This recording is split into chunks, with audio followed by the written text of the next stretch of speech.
In the 1980s, the CIA was quietly using this hidden biometric Mm. to Yeah. basically catch foreign spies and lies. Right.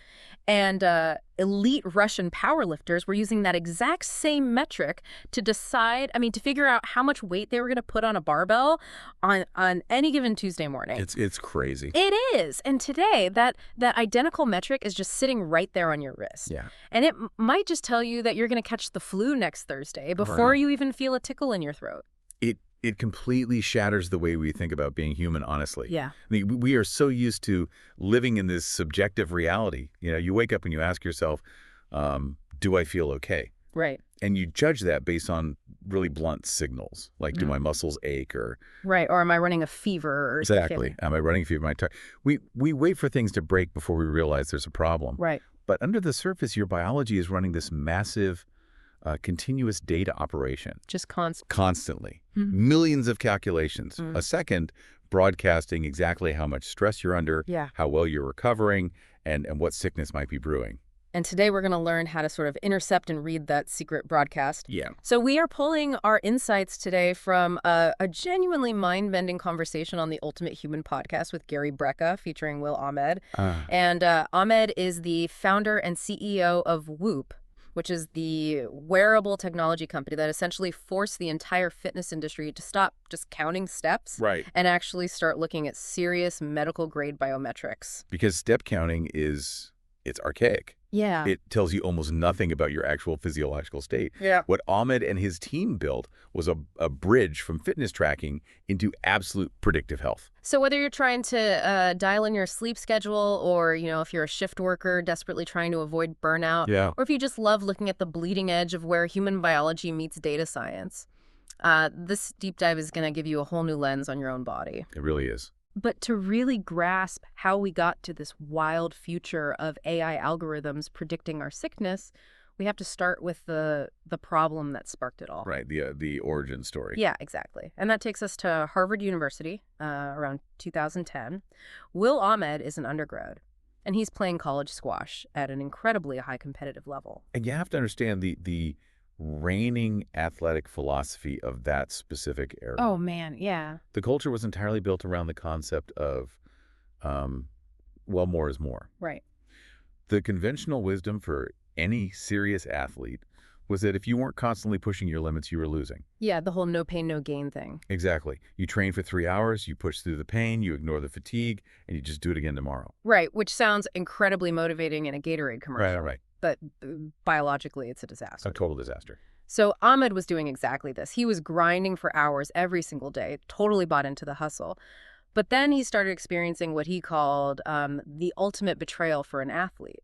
He would be getting fitter, faster, stronger, and then suddenly, with absolutely zero warning, his body would just shut down. Yeah, he'd hit a wall. He'd fall off a physiological cliff. He'd lose a match, He should have easily won. His immune system would crash, and he'd just be sidelined for weeks. Complete unadulterated overtraining. Because the entire sports science industry was looking at the wrong side of the equation. How so? Well, everyone was meticulously measuring exertion. Yeah.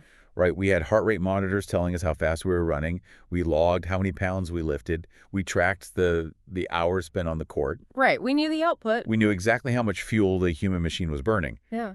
But there was virtually zero accessible data on recovery. Which is wild to think about now. It is. I mean, we had no dashboard indicator to show if the gas tank was actually refilling. Yeah. You'd never drive a car across the desert if you only knew how fast you were going, but had broken fuel gauge. Right. Yet that's exactly how athletes were treating their bodies. So Ahmed realizes this massive blind spot exists, and he basically goes into a research cave. He starts devouring hundreds of medical papers, searching for some kind of biological indicator that can predict when the body is about to break down. Yeah. And that is when he unearths this obscure metric called heart rate variability, or HRV. And at that time, HRV was not a fitness term. No. It was a highly specialized diagnostic tool used primarily by cardiologists in hospital settings to look at pathology, disease, and sometimes heart failure. Oh, wow. But Ahmed found these tiny, small sample size studies scattered through history that hinted at its true power. Okay, let's unpack this because I'm honestly stuck on the timeline here. Because the source points out that top-tier professional cyclists in the 80s were quietly tracking it. Right. Powerlifters were using it. The CIA used it for lie detection. If it was this powerful, why did it take a college kid in 2010 to try and bring it to the masses? Like, what was the bottleneck? The bottleneck was entirely technological. But before we get to the hardware problem, we really need to define what HRV actually is. Yeah, good point. Because the biology of it is totally counterintuitive. Yeah. If I tell the average person that they have a resting heart rate of, say, 60 beats per minute, they naturally assume their heart is beating exactly like a metronome. Right, like one beat exactly every 1 second. Tick. Tick. Tick. That's absolutely what I thought before I started researching this. You just assume a healthy heart is a perfectly precise machine. It's the logical assumption. But a perfectly rhythmic heart is actually a sign of severe dysfunction. Wait, really? Yeah. Right. In a healthy human, there is constant variance in the milliseconds between those beats. So it's, instead of exactly 1.0 seconds between every beat, your heart might wait 1.2 seconds. Okay. And then this gap is 0.8 seconds. Right. And then 0.7 and then 1.3. That millisecond fluctuation, the changing amount of time between successive beats, that is your heart rate variability. And the paradox here is that you want that number to be high. Exactly. A highly variable heartbeat is the gold standard for a recovered body. Why is that? To understand the why, we have to look under the hood at your autonomic nervous system. Yeah. This is the operating system running all the background functions of your body that you don't consciously control. Like digestion and stuff. Yeah, your digestion, your pupil dilation, your heart rate. And it is divided into two competing branches. First, you have the sympathetic nervous system. Okay. That's your gas pedal. It's the fight or flight response. When this activates, your heart rate goes up, blood pressure spikes, cortisol floods your system. So stress. Stress, but you don't have to be running from a tiger to trigger it. Yeah. Just having a stressful thought about an email at your desk activates your sympathetic adult branch. Oh. Even the physical act of inhaling is a microsympathetic response. And pulling in the opposite direction is the parasympathetic nervous system. Exactly. Yeah. The brake pedal, the rest and digest branch.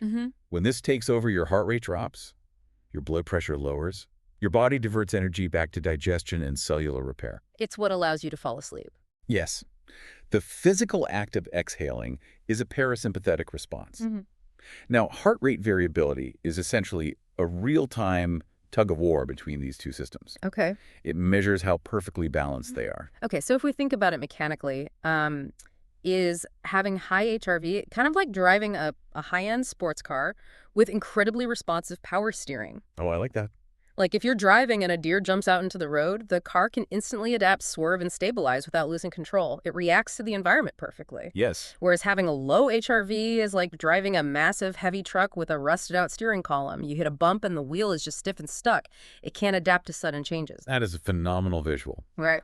A high HRV means your autonomic nervous system is incredibly elastic. It is effortlessly shifting gears between stress and rest exactly as your environment demands. Right. A low HRV means your nervous system is essentially redlining. It's stuck.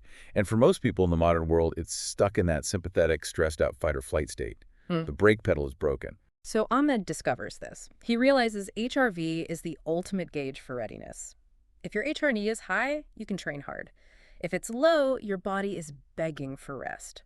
But going back to my question, why wasn't this mainstream? Because measuring millisecond variance in a heartbeat requires extraordinary precision. Yeah. Traditionally, you needed an electrocardiogram, an EKG machine. Oh, right. Which is a $20,000 piece of hospital equipment. Yeah. You had to have sticky notes plastered across your chest. Yeah, they'd have to shave your chest sometime. Exactly. Even the consumer athletic heart rate monitors available in 2010 were these thick, uncomfortable chest straps. They were miserable to wear while running, and absolutely no one was going to wear one to sleep. No, definitely not. So Ahmed asked this brilliantly naive question. He said, why can't we just measure this from the wrist? Right.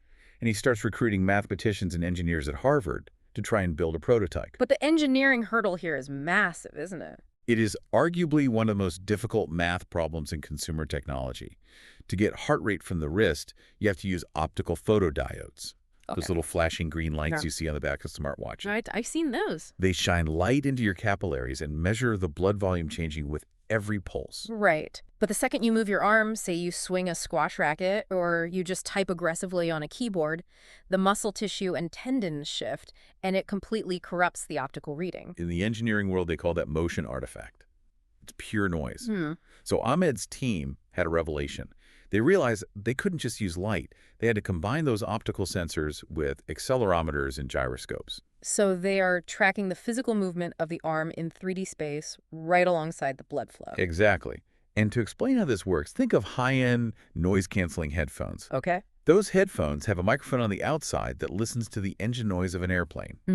The internal computer then calculates the exact mathematical opposite of that sound wave and plays it into your ear, perfectly canceling out the engine noise so you only hear your music. Oh, that's brilliant. So the gyroscope records the exact physical noise of your arm swinging. Yes. And their algorithms mathematically subtract that specific movement from the optical sensor data. It scrubs the motion artifact away, leaving behind the pure, uncorrupted pulse wave. Wow. It was an astonishing breakthrough because it allowed them to filter out the chaos of daily life and get lab-quality EKG data, 24 hours a day, 7 days a week from a comfortable wristband. And unlocking that 2047 continuous data stream is what leads to the next massive revelation in this source material. Oh yeah, the sleep data. Because if HRV is the ultimate gauge of our internal battery, then sleep is obviously the charger. Go. Once they started analyzing millions of nights of sleep data, they realized that almost everything we believe about sleep is a complete illusion. The biggest casualty was the famous 8 hours a night rule. We have all been conditioned to believe that duration equals recovery. Someone will tell you, I feel terrible today, which is weird because I got 7 hours of sleep last night. Right. But when you look at the data, what they actually mean is they spent 7 hours horizontally in bed. Which does not equal time asleep, and it absolutely does not equal restorative sleep. Not at all. Over a 7-hour period in bed, a typical human body is cycling through 4 distinct stages: awake, light sleep, REM sleep, and slow wave sleep, which is also known as deep sleep. Okay. The critical, uncomfortable truth that the data revealed is that being awake and being in light sleep do almost nothing for your actual physiological recovery. They are essentially filler.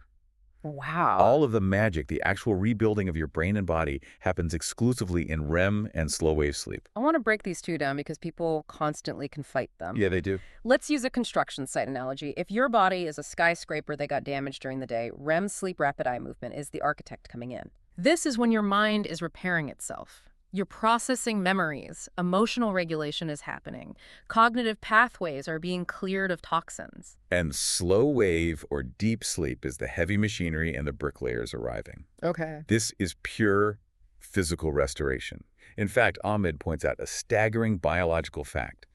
95% of the human growth hormone your body will ever produce is secreted exclusively during deep sleep. Which completely reframes the entire fitness industry. It really does. You go to the gym and you lift heavy weights, you feel like you're getting stronger in that moment, but Gary Brecka points out in the discussion that you are actually doing the opposite. Right, you're tearing it down. You are actively tearing your muscle fibers apart in the gym. You are breaking the machine down. You do not build a single ounce of strength in the gym. Nope. You only build the muscle in your bed hours later when that growth hormone floods your system during deep sleep. And the variance in how much of that deep sleep we actually get is shocking. The source data shows that you could have 2 different people both spending exactly 7 hours in bed. Right. Person A might only get 45 total minutes of restorative sleep, REM and deep combined. That's nothing. Their architecture is entirely broken. Person B, in that exact same 7-hour window, might get 5.5 hours of restorative sleep. And those 2 people are going to wake up in entirely different universes. Person B is regenerating at a cellular level. Yeah. They're practically aging backward. Person A is suffering cognitively impaired, physically inflamed, and likely convinced that they just need more caffeine because they got 7 hours. So what does this all mean for the everyday person? Because if I am person A and I want to hack my way into person B's restorative sleep architecture, what does the big data say actually works? Because there are a million supplements and mattress companies out there making promises. The single most impactful behavioral change, validated by millions of nights of data across the WHOOP population, costs absolutely nothing. Okay, I'm listening. It is consistency, going to sleep and waking up at the exact same minute every single day. Statistically, the data proves this is more important than the total duration of time you spend in bed. Wait, really? Going to bed at midnight and waking up at 6 a.m. consistently is better than a chaotic schedule where you sometimes get 8 hours and sometimes get 5. Yes. Your circadian rhythm governs your entire hormone cascade. It craves predictability. Huh. If your brain knows exactly when the shutdown sequence begins every night, it becomes incredibly efficient at dropping you straight into deep sleep. Okay. But if your bedtime fluctuates wildly, your brain is constantly guessing and it hedges its bets by keeping you in light sleep. Okay, so consistency is the ultimate hack, but we also have to talk about the things that absolutely nuke our sleep architecture. And the data is violently clear on the biggest culprit. Alcohol. It's the ultimate destroyer of recovery. Ahmed said it so vividly in the interview. He said when someone drinks, it shows up in their back-end biometric data like a wide, glaring red line. But why?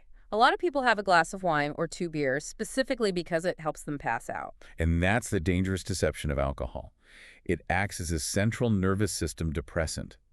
It binds to GABA receptors in the brain, which makes you lose consciousness very quickly. So you feel like you're sleeping. You think you are sleeping deeply, Yeah.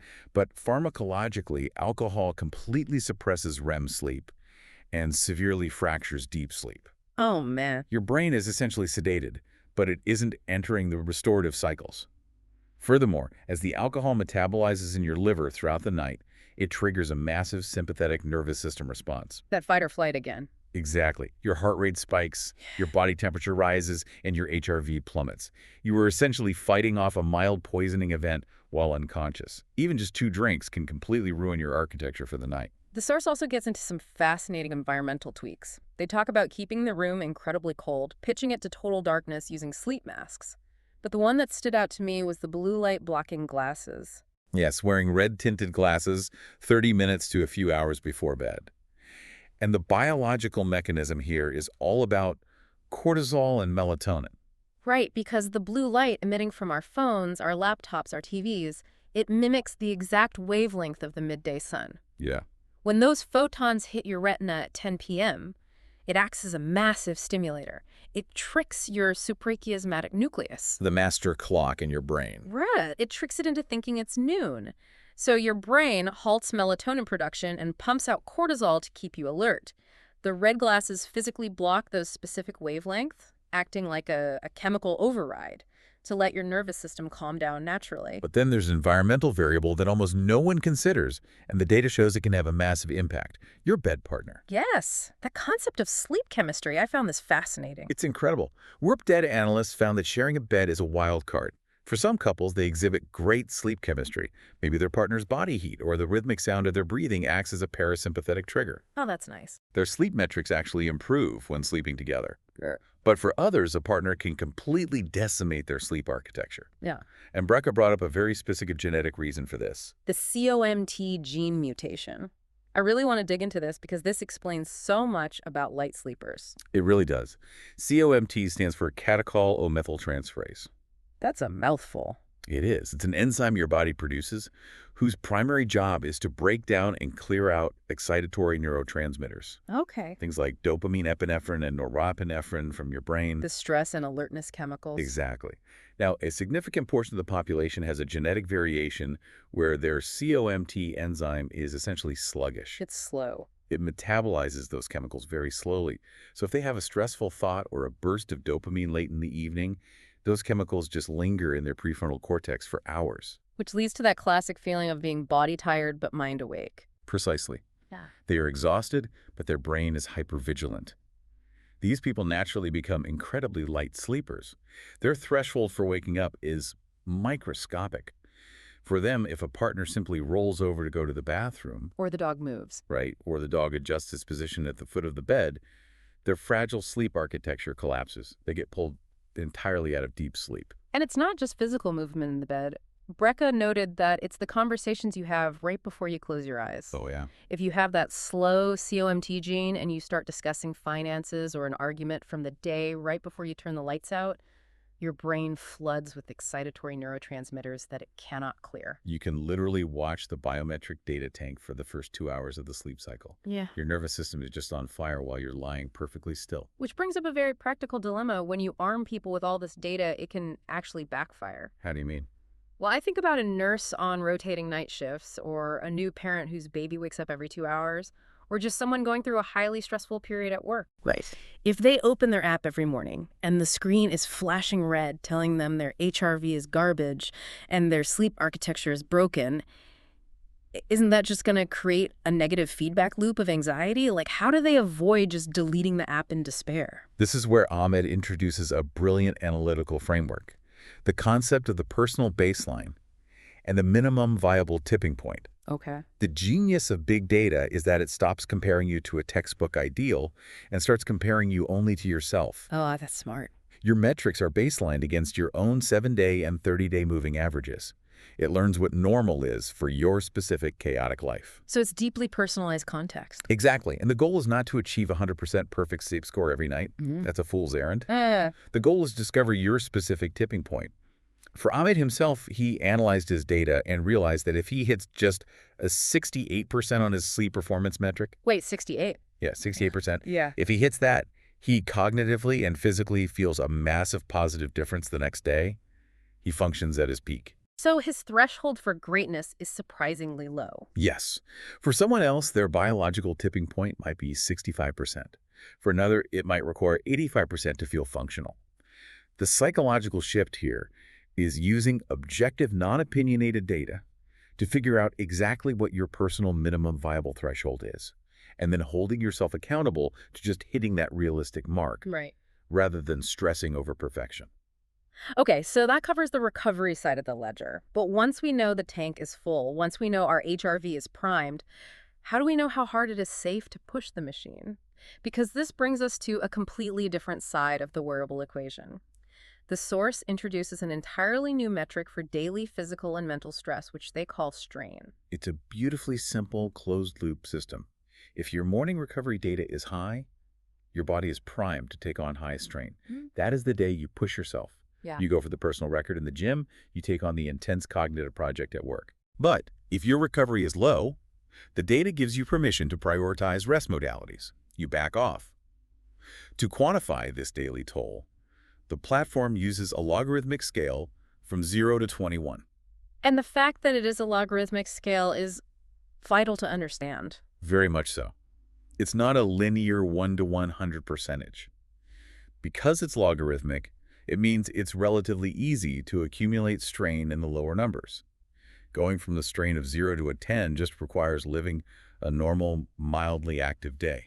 Let's use a physical analogy. Going from a 10 to an 11 on that strain scale is like deciding to jog an extra block at the end of your run. It requires effort, but it's manageable. Right. But going from a 20 to a 21. Going from a 20 to a 21 is like deciding to run an extra marathon after you've already completed an Ironman. Wow. It requires immense elite-level cardiovascular exertion because the scale becomes exponentially harder to climb the higher you go.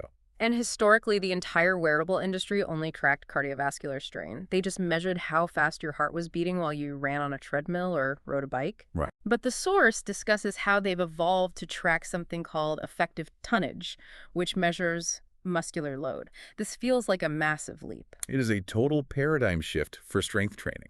Think about it. Yeah. You can go into a gym, lift incredibly heavy weights for an hour, totally exhaust your muscles, but your average heart rate might stay relatively low because you are resting between sets. Yeah, you're sitting on the bench for 2 minutes. Exactly. A traditional fitness tracker would look at your heart rate and tell you that you barely worked out. Which is incredibly frustrating when your legs are literally shaking. Exactly. Yeah. So Whoop utilized those same gyroscopes and accelerometers we talked about earlier.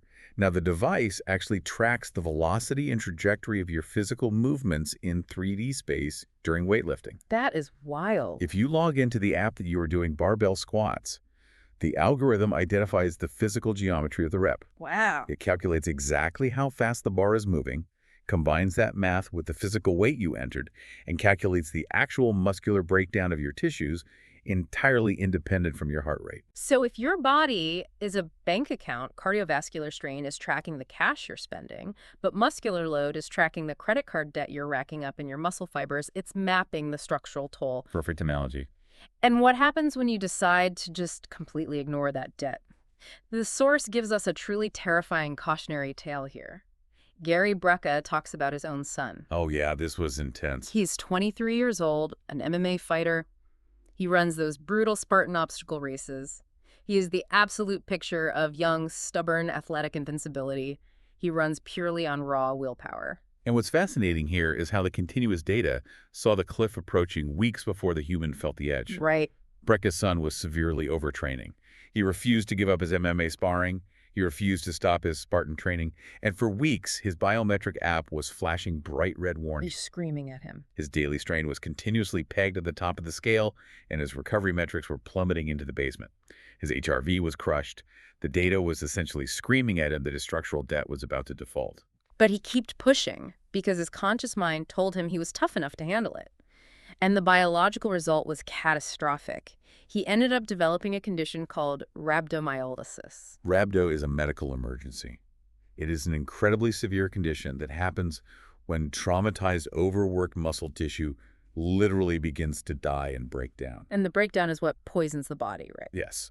When those muscle fibers rupture, they release their internal contents directly into the bloodstream. Specifically, they release a massive protein called myoglobin. Okay. Now, your kidneys act as the filtration system for your blood, but myoglobin proteins are enormous. When they hit the kidneys, it's like trying to flush a dozen bowling balls down a residential toilet. Oh, wow. That is a horrifying image. The kidneys literally clog and begin to fail. Yeah. It is fatal if not caught. Yeah. And because this highly conditioned 23-year-old ignored the objective biological data and trusted his adrenaline, he was forced into a hospital and then into a full month of absolute neutral recovery. Just doing nothing. No training, no strain, no saunas, just IV hydration, lying perfectly still, praying his organs would heal. I think this story perfectly highlights the ultimate trap of modern hustle culture. We are constantly taught to push through the pain, mind over matter. Right. But the human mind is a master of self-deception. It is so easy to trick yourself with adrenaline, a double espresso, and ego. But your objective biological data, it does not lie. It doesn't care about your ego. It demands a complete reframing of how we view discipline. True discipline isn't blindly pushing through the pain.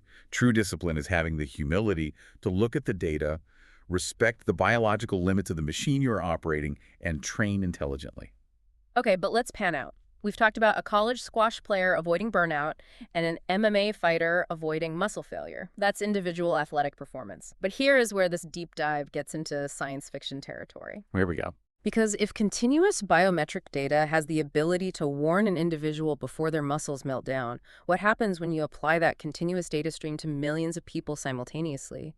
We go from preventing an overtraining injury to potentially predicting global health crises before they even show symptoms. This is the exact moment wearable tech crossed the threshold from a fitness gadget into the holy grail of predictive medicine. Yeah. And the ultimate proving ground was early 2020. Right. Let's set the scene. January 2020. Will Ahmed is having a conversation with one of his board members.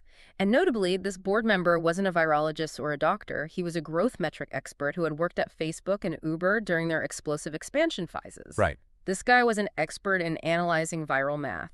He looks at the very early transmission numbers coming out of Asia regarding COVID-19, and he tells Ahmed point blank, this is going to be a global pandemic. It is going to be everywhere. So Ahmed and his data science team ask a very pivotal question. If a novel virus is about to sweep the globe, what do we want to have built in our software before it hits? The answer was a way to track its specific biometric footprint. By March of 2020, extremely early in the pandemic timeline, Whoop rolled out a simple journal feature in their app, allowing users to self-report if they had tested positive for COVID-19. And very quickly, they had 2,000 confirmed positive cases logged. Now, in March 2020, having a data set of 2,000 confirmed cases that also had uninterrupted 247 physiological data attached to them going back months, that was a goldmine for medical researchers. They partnered with institutions like the Cleveland Clinic, and they unleashed machine learning on the data. And they found what Ahmed calls a definitive smoking gun. To understand why the smoking gun was so profound, we have to look at how the body normally responds to standard sickness. Okay. If you get a rhinovirus, a common cold, or the standard seasonal flu, your biometric data absolutely flags it. Your resting heart rate elevates your HRV drops because your sympathetic nervous system is fighting a battle. Your sleep fragments. Sickness is easy to see. But one specific metric typically remains incredibly stable, regardless of a cold or flu, your resting respiratory rate. Your breathing rate while you sleep. Ahmed noted that they measure this down to the tenth of a breath, and for most healthy people, it stays in this ridiculously tight band. You might breathe exactly 12.7 to 13.0 breaths per minute. Yeah. Month after month, year after year, it almost never deviates. But when the researchers isolated the data for the users who had logged positive for COVID-19, they didn't just see a minor change. They saw a massive, undeniable 20 to 30% spike in their respiratory rate. It violently jumped out of that baseline band. Now wait, why? Why does COVID spike your breathing rate, but a severe flu doesn't? It comes down to the specific pathology of the virus. The seasonal flu is primarily an upper respiratory tract infection. It hits your nose and throat. But COVID-19 specifically attacks the lower respiratory tract. Oh, okay. It invades the deep lung tissue in the alveoli where oxygen exchange happens. Yeah. Because the virus is damaging that tissue, oxygen saturation in the blood begins to drop. Right. The medulla oblongata in your brainstem senses this drop in oxygen and immediately compensates by forcing the lungs to work harder and faster to pull in more air, hence the massive spike in resting respiratory rate. And here is the most incredible, world-changing part of this discovery. That massive spike in respiratory rate was happening 2 to 3 entire days before the users felt a single subjective symptom. Yes. 2 to 3 days before they developed a cough, a fever, or lost their sense of taste. Their biology was sounding a deafening alarm, and they were already highly contagious, but their conscious brain had absolutely no idea they were sick yet. Which leads to this legendary real-world application on the PGA Tour in June 2020. Golf was the first major sport trying to come back, and they were operating in this incredibly strict, highly tested bubble. Right. A pro golfer named Nick Watney, who is an early adopter of Whoop, gets his mandatory nasal swab test on Tuesday. It comes back negative. He is officially cleared by the medical staff to play in the tournament starting on Thursday. But Thursday morning arrives. Watney wakes up in his hotel room. He feels perfectly fine. No cough, no fever. But he opens his app, and there it is. A massive, unprecedented spike in his respiratory rate. The exact biometric smoking gun the data scientists had just discovered. Now think about the psychological friction here. The official tournament doctors have told him he is negative. He feels perfectly healthy. But based entirely on an algorithm on his wrist, he marches back to the medical tent and insists on being retested. That's a huge gamble. It is. They test him, and boom, he is positive. He withdraws, immediately isolates, and prevents what could have been a massive super spreader event in the PGA bubble over the weekend, all because he looked at his breathing data on a morning when he felt invincible. That is just incredible. But let me play devil's advocate here, because the Watney story is amazing for a millionaire athlete in a highly controlled environment. But is this actually scalable for the everyday person? I see what you're saying. Like, if a shift worker at a manufacturing plant wakes up, feels perfectly fine, but an algorithm tells them they are mathematically sick, their boss isn't going to accept a smartwatch screenshot as a valid sick day. The infrastructure of our society relies on subjective symptoms. You are entirely correct. The societal infrastructure is lagging decades behind the technology. And that friction exposes the fundamental flaw in how humanity currently handles healthcare. Modern medicine is overwhelmingly, almost exclusively curative. Right. We wait for a biological system to completely break. We wait for a massive, undeniable symptom to appear. And only then do we spend astronomical amounts of money trying to fix the wreckage. It's reactive. We wait to feel a lump, or we go to a general practitioner for an annual physical once a year. They wrap a cuff around our arm and take our blood pressure on a random Tuesday in October, right after we just sat in stressful gridlock traffic. Yeah. And maybe we are experiencing white coat syndrome, where just being in a hospital spikes our cortisol. Yeah. And the doctor makes a sweeping diagnosis about our cardiovascular health based on that single, chaotic, 30-second snapshot. Which is medically absurd when you think about it. It is point-in-time medicine. Or look at how we do pharmaceutical research.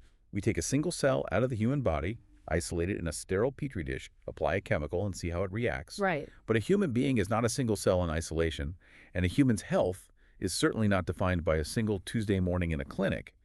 A human is a massive, complex, communal ecosystem continuously interacting with sleep debt, psychological stress, nutrition, and environmental toxins over decades. Absolutely. The power of big biometric data is that it allows us to finally shift from curative medicine to preventative and ultimately predictive medicine, continuously tracking the whole ecosystem without interruption. But here is my issue with all of this. We have just spent the last 20 minutes talking about heart rate variability, logarithmic strain scales, sleep architecture, and respiratory baseline deviations. A lot of jargon. It is. If I am not a trained data scientist or a biohacker, opening this app and seeing all these charts is just going to give me massive anxiety. Having mountains of continuous data is useless if the average person can't understand what it's trying to tell them. How do we bridge that gap? That is the exact bottleneck the industry is currently solving, and the solution is artificial intelligence. Yeah. The source discusses how Whoop recently partnered directly with OpenAI to essentially turn these raw, complex data streams into a 247 personal conversational coach. Okay, explain how this works in practice. They integrated a large language model that securely analyzes your specific biometric history. Now, instead of you trying to interpret a scatter plot graph of your HRV, you can literally just open the app and type or speak in plain natural language. It's like ChatGPT, but for your body. Exactly. Huh. You could ask it, hey, how does my heart rate variability compare to other 50-year-old men? Or more functionally, I have a massive presentation tomorrow morning. What exactly should I do tonight to maximize my REM sleep? And the AI, because it knows your historical data, might say, well, historically when you read a book instead of watching TV, your REM sleep increases by 15%. Right. Also, your baseline requires you to go to sleep by 10:15 p.m. tonight to hit your minimum viable recovery. It translates the biology into immediate actionable behaviors. Exactly. And if we extrapolate this AI integration out a few years, it leads to a profound speculation about the future of the doctor's office entirely. Oh, wow. As these sensors become more advanced and gain FDA diagnostic approvals, the concept of the annual checkup will become obsolete. Right, you won't blindly schedule an appointment for an arbitrary date 6 months from now hoping they catch something. Instead, an AI model that is continuously monitoring your cardiovascular load, analyzing microfluctuations in your EKG, and tracking your respiratory trends will simply ping your phone on a random Wednesday. It will notify you with extreme mathematical precision to go see a cardiologist right now, 30 minutes before an acute cardiac event is predicted to occur. That is wild. It transforms a fatal, out-of-the-blue surprise into a totally manageable, scheduled intervention. It is genuinely mind-blowing. It feels like magic, but it's just math.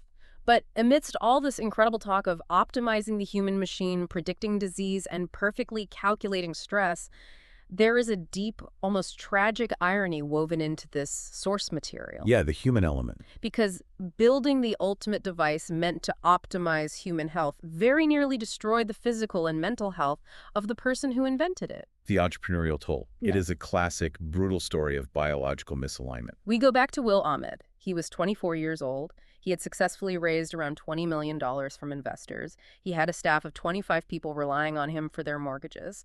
The technology was finally starting to work. From the outside, he was a massive success story. But internally, personally, he described himself as strung out of his mind. He was completely trapped in sympathetic overload. He was trying to outwork the stress using brute force. He admitted to drinking unlimited amounts of coffee to the point where caffeine stopped having any stimulatory effect on him whatsoever. Oh, man. He was drinking too much alcohol in the evenings just to try and force his brain to shut off. He was completely burnt out.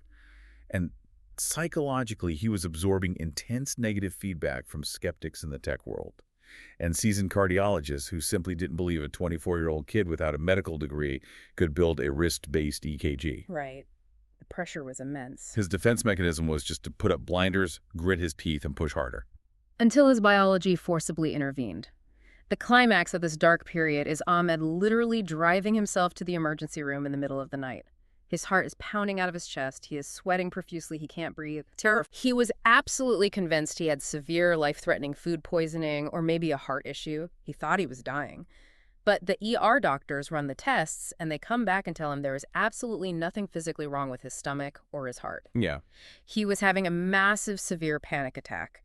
His nervous system was just entirely fried from years of unyielding sympathetic overdrive. It was a violent wake-up call. Yeah. It forced him to confront the hypocrisy of his situation. I mean, you cannot successfully build a company dedicated to human optimization if the founder's own biology is fundamentally broken. Exactly. His physiological turnaround began with discovering transcendental meditation. He committed to 20 minutes of TM twice a day, every single day. And biologically, what is that doing? It is actively, intentionally forcing the body out of that fight-or-flight state and dropping it into a deep parasympathetic state. It's a manual override to lower cortisol and increase HRV. But the deeper shift wasn't just biological, it was mental. He had to learn how to untangle his personal identity and his self-worth from the company's financial performance. And this leads to Ahmed's closing philosophy in the interview, which is incredibly profound when we zoom out and think about what it actually means to be the ultimate human. Yeah. Because it's not just about perfect sleep scores. He warns intensely about the psychological danger of what he calls the dopamine journey. Yes, the treadmill of moving goalposts. Exactly. Entrepreneurs and, frankly, almost all high achievers in modern society run their lives on dopamine. Dopamine is the neurotransmitter of anticipation and reward. Yeah. They tell themselves, I will finally be happy and fulfilled when my company hits $1 million in revenue. Right. Then they hit it. They get a brief, fleeting hit of dopamine, and almost immediately, the fulfillment vanishes. It's gone. They aren't happy, so they move the goalposts. As they say, okay, I'll be happy when we get a $1 billion valuation. It's a highly motivating chemical. In the short term, it drives progress. It is ultimately a hollow pursuit because the destination never actually provides the lasting peace it promised. And we all do this to ourselves constantly, don't we? It doesn't have to be a $1 billion tech valuation. For the person listening right now, it's tying their entire self-worth to getting that promotion at work or getting an A on a final exam or buying the bigger house. Or in a stroke of ultimate irony, it's tying your self-worth to getting a 100% perfect sleep score on your brand new health app. Oh, yeah, absolutely. You achieve the metric, you get the dopamine hit, you post a screenshot of it, and then you immediately start stressing about tomorrow's score. Which is why Ahmed argues so passionately that the dopamine drive must be counterbalanced with serotonin. And in his specific philosophical framework, serotonin is cultivated through the practice of daily gratitude. Okay. It is the ability to find peace, joy, and fulfillment in the actual daily process of doing the work, completely independent of the outcome or the metric.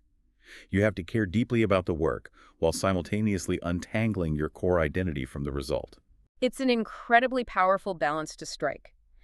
So, to recap this massive wild journey we've just been on, we have traced the evolution of biometric tracking from clunky $20,000 hospital EKG machines to continuous noise-canceling wrist wearables. Yeah. We have uncovered the biological truth about the illusion of 8 hours of sleep and how circadian consistency and avoiding the REM-suppressing effects of alcohol are your best hacks for true slow-wave restoration. We unpacked the logarithmic balance of strain and muscular debt, the real-world kidney-threatening dangers of ignoring your body's warnings, and the massive societal shift from reactive point-in-time medicine to an AI-powered predictive healthcare future. It's been quite a ride. It has. But above all, it is a reminder that we all have the technology right now to become citizen scientists of our own bodies, provided we don't lose our mental balance and our serotonin in the relentless process of tracking it all. It is a remarkable, necessary synthesis of advanced technology, cellular biology, and ancient mindfulness. But as we wrap up, peering into this predictive future does leave us with a brand new, slightly uncomfortable medical horizon. Something that wasn't directly asked in the source, but is undeniably the next logical step on this path. What's that? If our wearable technology and our AI models become so flawlessly advanced and so mathematically accurate that they can confidently predict we're going to get sick 3 whole days before we feel a single subjective symptom, Yeah. at what point do we start medicating the data instead of the patient? Wow. That is the ultimate question for the next decade of medicine. Are we heading for a future where you call your boss to take a sick day and you swallow a prescription antiviral pill entirely?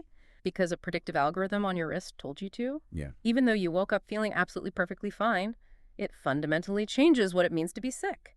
It's something to chew on the next time you look down at your smartwatch. Keep wondering, keep questioning, and start paying attention to what your invisible biological data might be trying to tell you right now. See you on the next Deep Dive.